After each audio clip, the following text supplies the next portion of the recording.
పన్నేతర ఆదాయాలు, non tax revenue, ఇది 7,000 నుంచి 19,000కి పెరుగుద్దని చెప్పారు.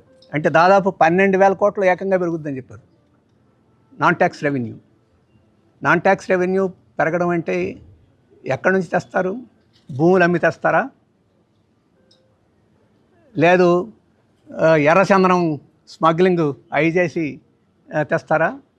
లేకపోతే సారాన్ని బాగా తాగించేసి దాంట్లోంచి తెస్తారా? చెప్పాలి కదా. 12,000 కోట్ల రూపాయలు పెరిగింది.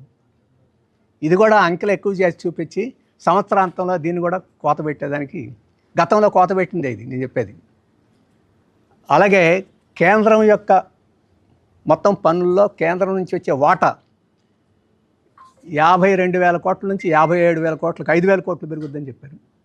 ఈ గత 15 ఏళ్లలో, అంటే చంద్రబాబు అధికారంలో ఉన్న పీరియడ్తో సహా 5,000 కోట్ల రూపాయలు ఎప్పుడు పెరగలు, తగ్గిపోయింది తప్ప పెరగల. ఇప్పుడు 5,000 కోట్లు పెరుగుతుందని చెప్పాడు.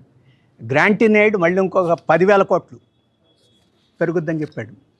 మొత్తం 40,000 కోట్ల రూపాయలు ఆదాయం పెంచి చూపించారు.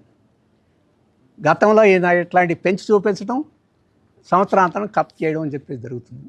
ఇది మోసం కాదా అని చెప్పేసి, మభ్యపెట్టడానికి చేసింది కదా అని చెప్పేసి, అందుకని బడ్జెట్లో ఇంటిగ్రిటీ లేదని చెప్పి చెప్పడానికి మేము ఈ విషయాలు చెప్పదలుచుకున్నాం. దీని గురించి ఎక్కడ మెన్షన్ దాంట్లో లేదు. ఈ 6 సిక్సర్స్ బడ్జెట్ ప్రారంభంలోనే 3 సిక్స్లు ఎగిరిపోయినాయి. ఇక 3 సిక్స్లు అవి 3 తగ్గిపోయినాయి. కేటాయింపులు సగమే కేటాయించారు.